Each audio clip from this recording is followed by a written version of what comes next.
बिस्मिल्लाहिर्रहमानिर्रहीम। अस्सलामु अलैकुम व रहमतुल्लाहि व बरकातुहू। Student, today we will revise the chapter Bills of Exchange for the preparation of your exam. Okay. So bills of exchange में हम जो बिल को लर्न करने जा रहे हैं वो है ट्रेड बिल। तो trade bill is bill of exchange which is drawn by creditor on which on his debtor with valuable consideration called trade bill. It is arising out of credit transaction only. Following are the types of trade bill. Okay. तो ये trade bill जो है creditor अपने debtors के ऊपर prepare करता है। Creditor वो है जो क्रेडिट देता है और डेटर्स वो होते हैं जिन्हें पैसा देना होता है। क्रेडिटर वो है जिन्हें पैसा मिलने वाला है, डेटर्स वो है जिन्हें पैसा देना है। So creditor are the seller, debtors are the buyer. Okay. अब इसमें टाइप्स है। इनलैंड बिल ऑफ एक्सचेंज होता है,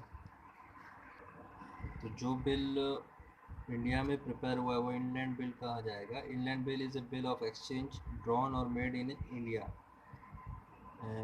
made payable in or drawn upon any person resident in India shall be deemed to be inland bill of exchange। तो जो bill बनाया गया India में है, जो ड्रॉ भी इंडिया में गया और पेमेंट करने वाला शख्स भी वो इंडिया का ही है।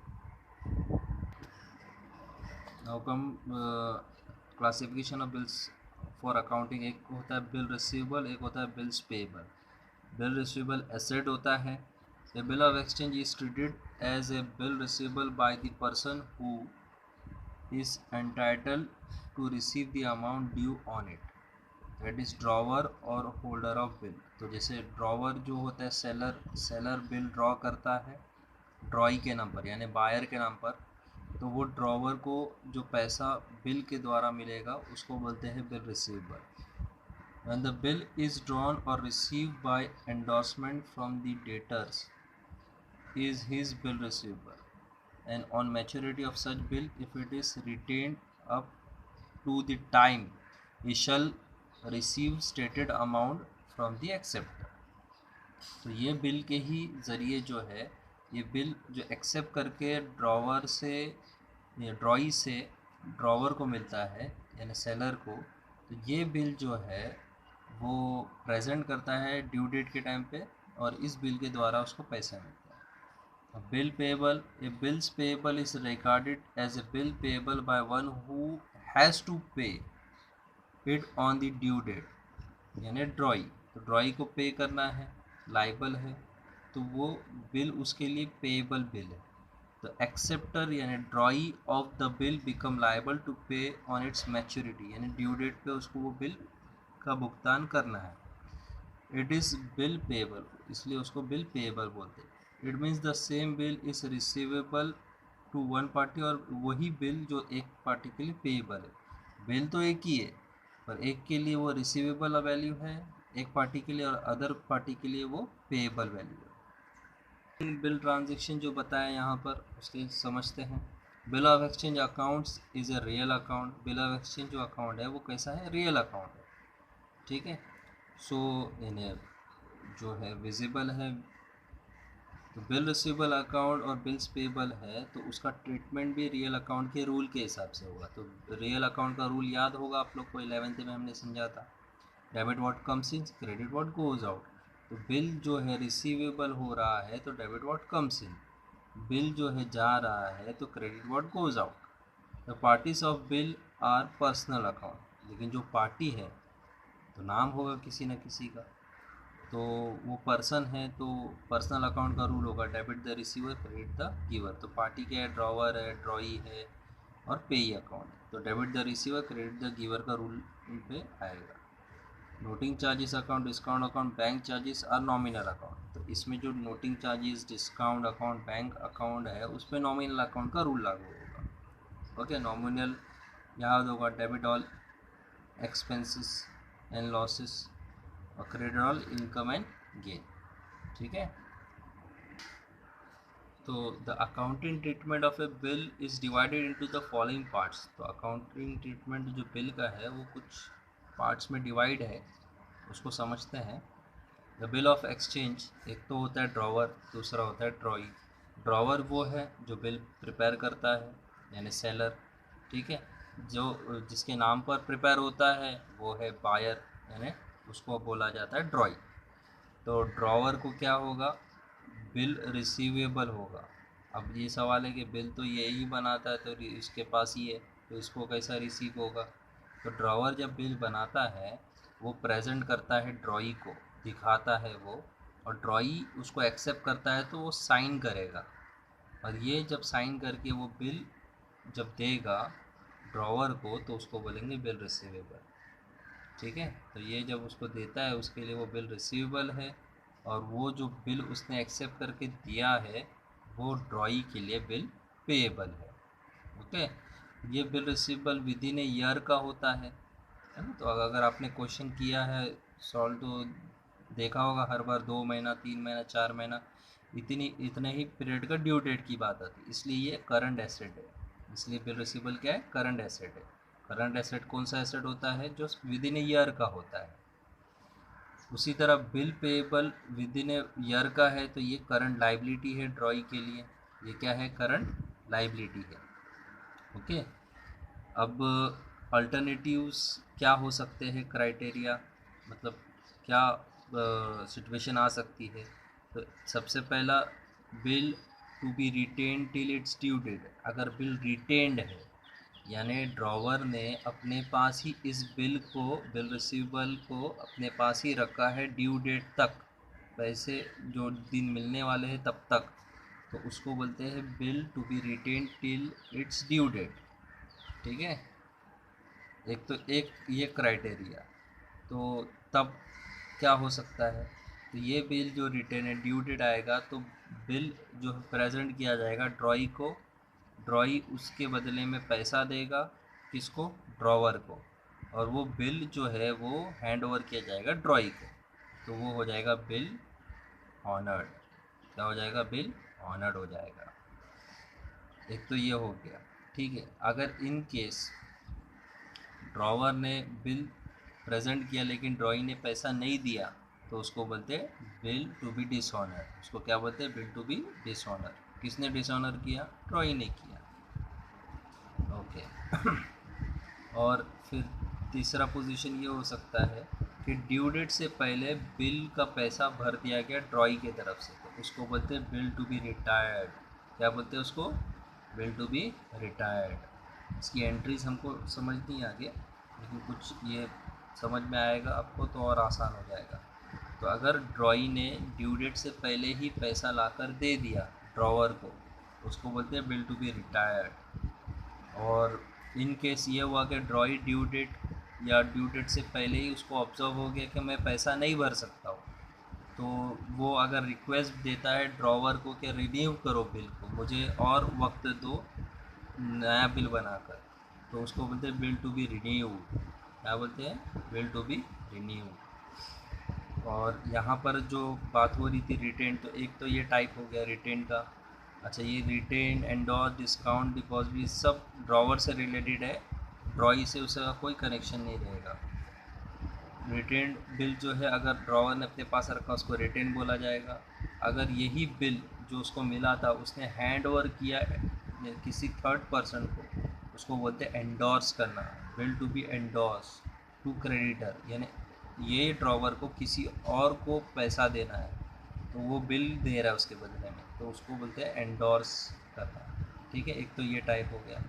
दूसरा है कि ये सिचुएशन हो सकता है कि उसको पैसे की ज़रूरत है ड्रॉवर को, तो वो बिल डिस्काउंट कराएगा उसी के बैंक के साथ, with the bank, bill to be discounted with the bank. Okay, और चौथा क्राइटेरिया ये हो सकता है कि वो नंबर्स ऑफ बिल आते हैं तो कलेक्शन अकेला तो नहीं कर पाएगा, तो बिज़नेस पे अगर कॉन्सेंट्रेट करना है तो कलेक्शन किसी के थ्रू कराना होगा, तो बैंक एक सेकेंडरी सर्विस प्रोवाइड करती है कलेक्शन की, तो वो उसी सर्विस को हासिल करके ड्रॉवर क्या करेगा, बिल हैंड ओवर करेगा या डिपॉजिट करेगा कलेक्शन डिपार्टमेंट ऑफ बैंक। तो bill to be deposit into bank for collection. तो ये 4 टाइप हो गए ड्रॉवर केस में। तो रिटेन करेंगे तब क्या एंट्री आएगी, एंडोर्स करेंगे तब क्या एंट्री आएगी, डिस्काउंट करेंगे तब क्या करेंगे, और deposit into bank for collection रहेगी तब एंट्री क्या आएगी। ठीक है, तो ये समझते हैं। तो 2 बुक्स है, एक इन द बुक्स ऑफ ड्रॉवर, दूसरा है इन द बुक्स ऑफ ड्रॉइंग। तो अगर बिल जो है एक्सेप्ट करके हैंड ओवर किया गया ड्रॉवर को, और एक्सेप्टेंस रिसीव फ्रॉम ड्रॉई, जो एक्सेप्टेंस रिसीव किया ड्रॉई से, तब ड्रॉवर के बुक में लिखा जाएगा कि उसको बिल मिल गया, तो बिल रिसीवेबल अकाउंट डेबिट। जैसे बताया गया रियल अकाउंट का रूल आएगा, तो बिल रिसीवेबल एसेट है, तो bill receivable account debit, debit what comes इन। किसके पास से बिल मिला, ड्रॉई। ड्रॉई कौन है, पर्सन है, तो पर्सन है तो पर्सनल अकाउंट का रूल लागू होगा। Drawee is the giver to drawee account. Narration mandatory है, being acceptance receive from drawee करके लिखा जाएगा। ओके, तो यही एंट्री है।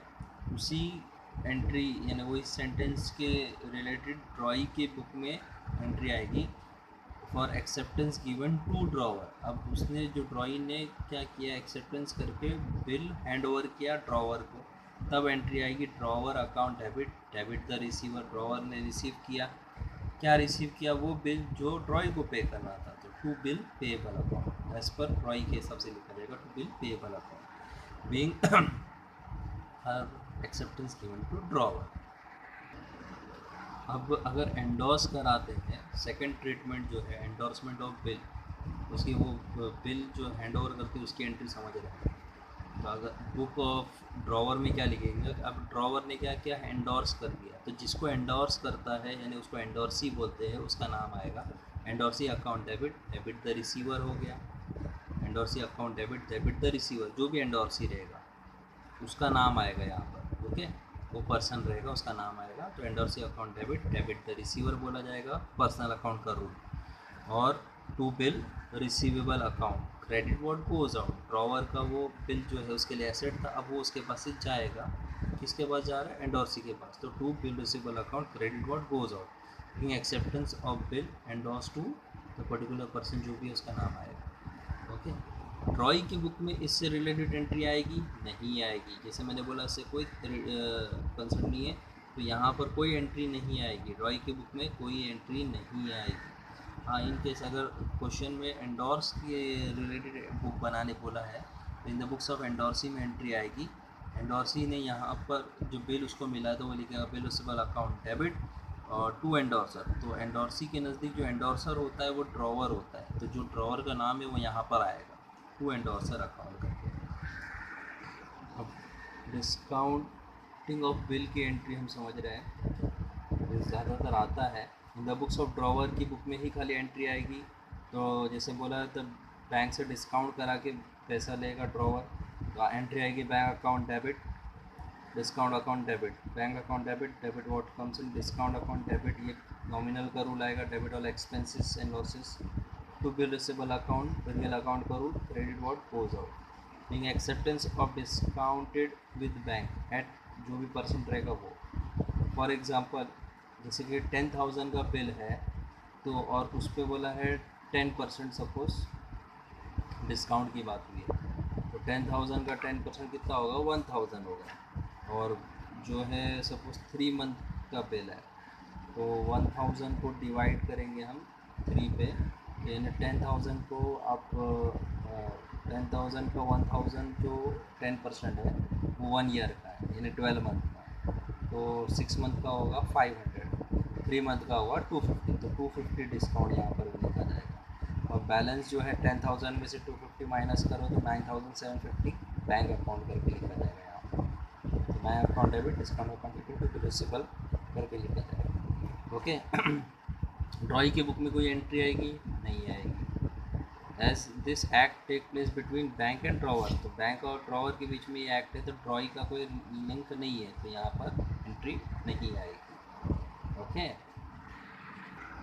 फोर्थ है depositing the bill into the bank for collection. तो अगर ये कर रहे हैं तो तब एंट्री क्या आएगा, in the books of drawer, bill send for collection account debit to bill receivable, bill send for collection account debit to bill receivable.